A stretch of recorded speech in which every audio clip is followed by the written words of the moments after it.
un grand bonheur de dire merci à Jésus parce qu'il nous a pardonné, sauvé, aimé comme on a entendu.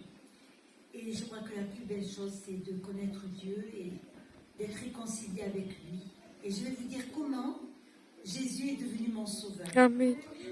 Alors, mes parents étaient chrétiens et avant même que je puisse ouvrir les yeux sur cette terre, on avait déjà prié pour moi. Et puis alors j'ai grandi dans un foyer où Dieu avait réellement sa place.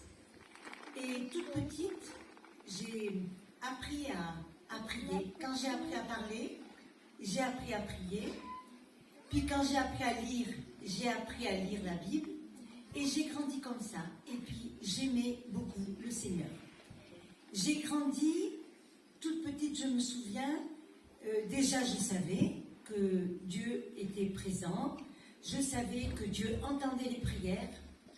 Et j'ai connu, alors que j'étais toute petite, je devais avoir 9 ans, à peine un peu plus de 9 ans, quand j'ai vu comment Dieu a répondu, entendu, mais vu comment Dieu a répondu à la prière de mon père.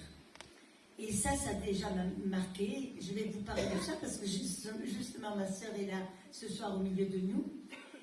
Ma sœur avait 8 mois à cette époque. Et nous étions, il y avait mes parents, mes 2 frères et ma sœur, et puis ma petite sœur qui avait 8 mois. Et alors qu'on terminait le repas, à un moment donné, ma sœur s'étouffait. Elle avait mis quelque chose dans sa bouche et elle s'étouffait. Et là, mon père a pris vite ma sœur pour l'amener chez le médecin parce qu'elle s'étouffait. Mais arrivé, alors j'ai suivi mon père, je me souviens de ça, arrivé près du garage où il devait prendre la voiture, il a vu que c'était trop tard. Parce que ma sœur, dans les bras de mon père, je l'ai vue, elle était comme une poupée de chiffon. La tête retombée, les bras, elle était... Mon père l'a pris, il a essayé de la secouer, mais vu qu'elle devenait noire, j'ai entendu mon père dire « Jésus, aide-moi ». Il a crié comme ça à Dieu, et il a mis sa main dans la bouche de ma sœur. Et après, j'ai vu ma sœur, elle a pleuré, et elle est revenue, et tout a été bien. Là, à 9 ans, j'ai vu que Dieu entendait une prière, et comment il était capable. Alors, j'ai grandi, parce que j'ai entendu dans cette ambiance où il y avait des chrétiens qui parlaient de Dieu et de ce qu'ils pouvaient faire. J'ai entendu plusieurs témoignages. Alors, ça, c'est resté dans mon cœur. Et je suis arrivée à 13, 14 ans, où j'aimais toujours Jésus. J'aimais aller aux réunions. Et quand je voyais même mes amis de l'église être attirés par d'autres choses, non, moi, j'aimais quand même le Seigneur.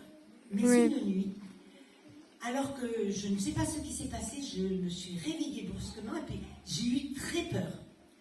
Très peur parce que j'ai eu peur de mourir. Et là, je me suis posé cette question, mais où je vais? Au ciel ou en enfer? Je croyais que j'étais chrétienne. J'allais à l'église, je lisais ma Bible, je chantais des cantiques, j'aimais les réunions, j'aimais Dieu. Mais ce soir-là, je ne pouvais pas répondre. Je savais que les chrétiens parlaient d'espérance, ils disaient qu'ils étaient sûrs d'aller au ciel. Moi, ce soir-là, dans mon lit, je ne pouvais pas le dire. Mes parents parlaient du ciel, de cette espérance. Alors, eux étaient sauvés. Mais ce n'est pas parce qu'eux étaient sauvés que moi, forcément, j'étais sauvée. C'est là que je l'ai réalisé, cette nuit-là. Et j'ai eu très peur de me rendormir. J'avais peur de mourir. Et cette peur de la mort, j'en ai parlé à personne. Mais j'ai continué les jours suivants avec quand j'allais me coucher, cette peur de mourir. J'étais pas sûre d'aller au ciel. Et puis, ça n'a pas tardé, quelques semaines après, j'avais une quinzaine d'années, quand un vendredi, j'étais au lycée, puis on m'apprend que l'après-midi, on n'a pas cours. Et ce jour-là, je me suis dit, oh, ça tombe bien, c'est vendredi, cet après-midi, je vais à la réunion avec maman. Que ma mère avait l'habitude d'aller à la réunion le vendredi après-midi. Alors, toute contente, je rentre à la maison pour dire à maman, cet après-midi, je t'accompagne. Et justement, ce vendredi-là, elle n'allait pas à la réunion, elle ne pouvait pas.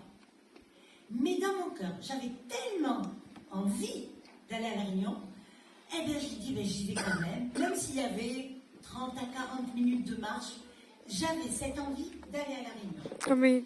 Je suis rentrée à l'église et je n'étais pas venue à l'église pour rencontrer mes amis, elles n'étaient pas là, il n'y avait pas de jeunesse, il n'y avait personne, il y avait les mamans qui étaient là ou les personnes qui ne travaillaient pas cet après-midi-là, alors il y avait un groupe de chrétiens.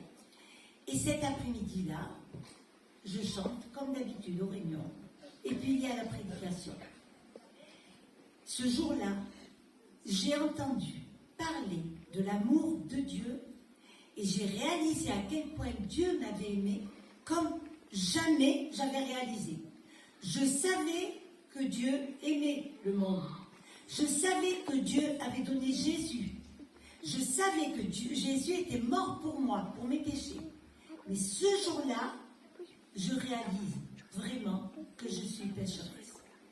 À mes yeux, j'avais rien fait de mal. J'avais aimé l'Église, j'avais aimé le Seigneur. À mes yeux, je me trouvais bien. Et je croyais que j'étais chrétienne. Et ce jour-là, je réalise que je suis pécheresse. Que c'est ma nature.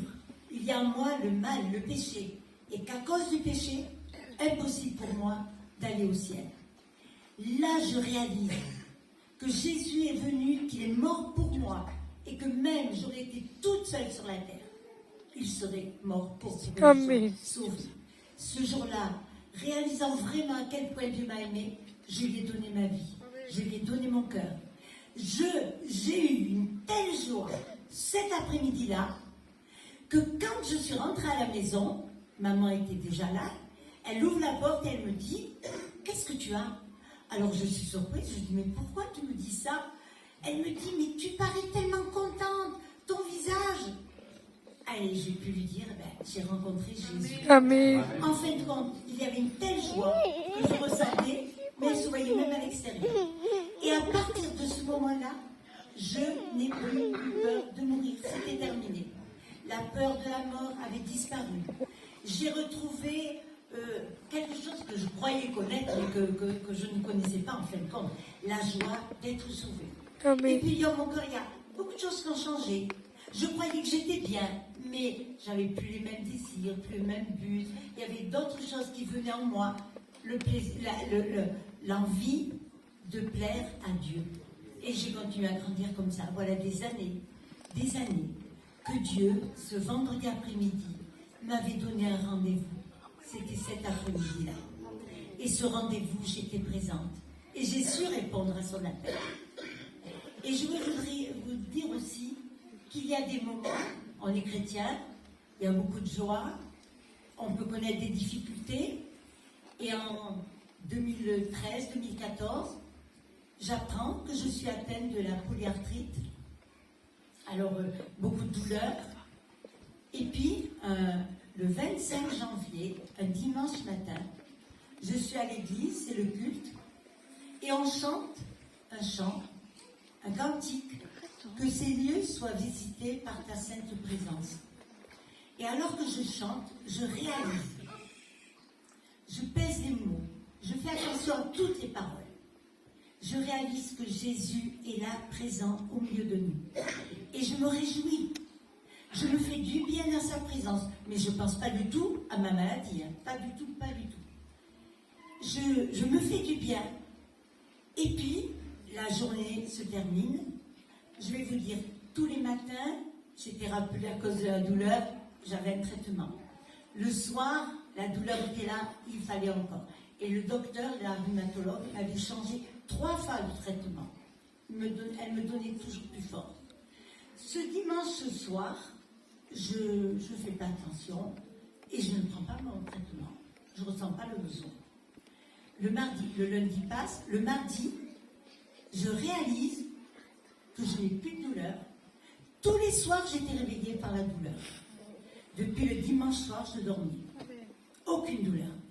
J'ai dit à mon mari, mais je crois que Dieu m'a guéri. Amen. Amen. Alors, je vais prendre rendez-vous. Je veux voir le docteur. Et 15 jours après, aucune douleur. Hein. Je n'ai pas pris un anti-inflammatoire, plus rien. Je vais voir le docteur et puis je lui dis, docteur, je viens vous voir parce que je suis guérie. Alors elle me regarde très étonnée. Et puis j'ai dit oui, Dieu m'a guérie. Elle savait que j'étais chrétienne. Et je lui ai dit, Dieu m'a guérie. Alors elle me dit non, c'est impossible. Madame Périsse, la polyarthrite, on ne peut pas la guérir. On la soulage. On n'a aucun traitement pour guérir. Mais on soulage, alors vous n'êtes pas guérie. Alors elle m'ausculte, elle touche, vous savez, toutes les articulations. Là, vous avez mal? Non. Les genoux, non. Les chevilles, non. Elle dit, mais c'est pas possible. Alors je dis, mais oui, je vous dis, Dieu m'a guéri. Ça fait 15 jours que je ne prends pas mon traitement. Alors elle me dit, écoutez, non, on va faire une prise de sang et vous verrez, on vous rappelle. Je fais le nécessaire, je ramène les résultats. Elle regarde les résultats, puis elle me dit rien.